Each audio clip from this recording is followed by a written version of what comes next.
Hello, praise the Lord. இன்றைய வலிமையின் வார்த்தையில் 1 கொரிந்தியர் 6:20 கிரயத்துக்கு கொல்லப்பட்டீர்கள், ஆகையால் தேவனுக்கு உடையவர்களாகிய உங்கள் சரீரத்தினாலும் உங்கள் ஆவியினாலும் தேவனை மகிமைப்படுத்துங்கள். ஆமென். நீங்கள் கிரயத்திற்கு, எந்த கிரயம்? இயேசு ரத்தம் சிந்தி கிரயம் பண்ணி உங்களை மீட்டெடுத்திருக்கிறார். ஆண்டவராக இயேசு 2000 ஆண்டுகளுக்கு முன்பாக முழு மனுக்குலத்தின் மீட்புக்காக விலை கிரயம் செய்து நம்மை மீட்டெடுத்திருக்கிறார். பிரியமானவர்களே, ஆனபடினால் எதற்கும் நாம் அடிமைப்பட வேண்டாம், அவரை மகிமைப்படுத்துவோம்.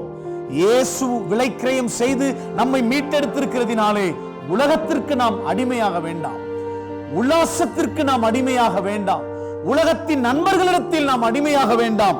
இந்த பக்தன் கொரிந்தியருக்கு எழுதும்பொழுது சொல்லப்பட்டது போல ஆவியினால் தேவனை மகிமைப்படுத்துவோம், சரீரத்தினால் நாம் தேவனை உடையவர்களாயிருக்கிறபடினால் சரீரத்தினால் கர்த்தரை மகிமைப்படுத்துவோம்.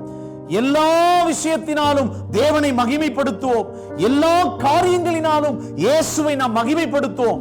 அவருக்கு அடிமையா இருப்போங்க, மனுஷனுக்கு அடிமையா இருக்க வேண்டாம். உலகத்துல வந்திருக்கிற பாவத்துக்கு, களியாட்டுக்கு, சினிமாக்கு, உல்லாசத்துக்கு, உலகத்துக்கு நம்ம அடிமையா இருக்க வேணாம். இப்படிதான் பிசாசு நம்மளை கொண்டு போய் அடிமைப்படுத்தி வாழ்க்கையில முன்னேற விடாம அப்படியே மைண்ட் ஸ்ட்ரெஸ் கொடுத்து அடிமைப்படுத்தி கொண்டே இருப்பான். முன்னேறாதபடி எச்சரிக்கையா இருப்போம். இயேசு ரத்தத்தினாலே நம்ம மீட்டெடுத்திருக்காரு, அதை சிந்திப்போம், அதை கவனிப்போம், அதை யோசிப்போம், அவரை மகிமைப்படுத்தும். யாருக்கு, எந்த மனுஷனுக்கு அடிமையாகாதீங்க. நீங்க அரசியல்ல கூட இருங்க, வேணான்னு சொல்லல.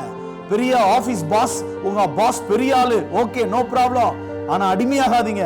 You respect all men and women. I mean, உங்க மேலான அதிகாரிகளுக்கு, அத்தாரிட்டி பர்சன்ஸ், அவங்களுக்கு நீங்க கனப்படுத்துங்க. ஆனால் அடிமை இயேசுக்கு மட்டும்தான் ஆகணும். எல்லாரையும் மரியாதை கொடுக்கணும், ஆனா இயேசுக்கு தான் நீங்க அடிமையாகணும்.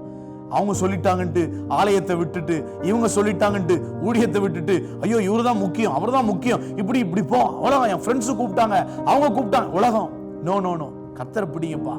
அவர் ரத்த சிந்தி நம்மளை மீட்டெடுத்திருக்கிறார், அவருக்கு கிரயம் செய்யப்பட்டிருக்கிறோம், அவரை ஆவியினாலே மகிமைப்படுத்தும். அதைத்தான் பைபிள்ல 1 கொரிந்தியர் 7:23 நீங்கள் கிரயத்திற்கு கொல்லப்பட்டீர்கள், மனுஷர்களுக்கு அடிமையாகாதீர்கள். பைபிளுக்கு அடிமையாகுங்க, வாக்குத்தத்தத்துக்கு அடிமையாகுங்க, வசனத்துக்கு அடிமையாகுங்க, கர்த்தருடைய ஊழியத்தில் அடிமையாருங்க, ஆண்டவருடைய சுவிசேஷ அறிவிப்பதில் அடிமையாருங்க. உலகத்துக்கு அடிமையாக வேணாம்.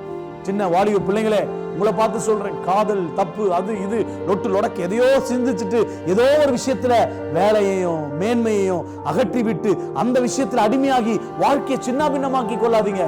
இயேசுக்கு உறுதியா இருங்க, இயேசுக்கு பின்பாக போங்க, அவருடைய சமூகத்தில் ஜெபிங்க, மைண்ட கிளியரா வைங்க, மைண்ட ஸ்ட்ரெயிட் ஃபார்வர்டா வைங்க, கர்த்தரை பிடிங்க, அற்புதம் நடக்கும், வாழ்க்கை பிரகாசிக்கப்படும், ஜெயத்தை கொடுப்பார். காரணம், உங்களை மீட்டெடுத்தது ரத்தம் சிந்தி இயேசு. அவருக்காக ஓடுவோம், உழைப்போம், ஆடுவோம், பாடுவோம், மகிழ்ச்சியை அனுபவிப்போம். நாம் யாருக்கும் அடிமை அல்ல, கர்த்தர் ஒருவருக்கே அடிமை. God bless you all.